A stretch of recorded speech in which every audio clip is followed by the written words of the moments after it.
Zašto smo danas ovde, a ne u kancelariji? Imamo jedan veliki događaj za našu agenciju, tu su nam poslodavci iz Amerike, tu su nam i sponzori i danas preko 50 studenta dolazi uživo da razgovara za posao koji ih čeka sledećeg leta.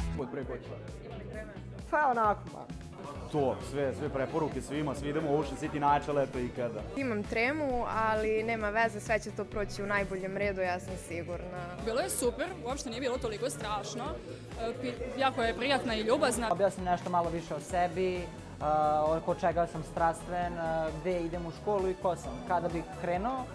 I to je u suštini to. Da li si radio, već si bio, koji si tu datumi, kada dolaziš, kada odlaziš? Da, prvi put idem, tako da sam uzbuđena i jedva čekam. Bilo je super, vrlo kratko, efikasno. Pitala me šta bih voljela ja da posjetim, šta bi ona trebala posjetiti dok je još u Srbiji, u Novom Sadu. Dobro je bilo.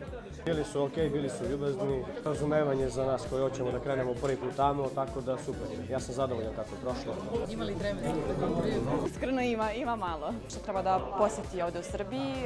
Da se predstavim nešto o sebi i da li mi odgovara posao i to je to. Samo nam preporučio da budemo otvoreni, da budemo nasmejani i da njihovi ljudi vole internacionalne studente, da smo dobrodošli tamo, s onim baš na lepe reči. Odlično, veoma opušteno. Koje su moje veštine, kvaliteti. Gde sam radio, šta sam radio i tako. Uopšte nije bilo strašno, bilo je jako opušteno i vidimo se za par meseci u Americi.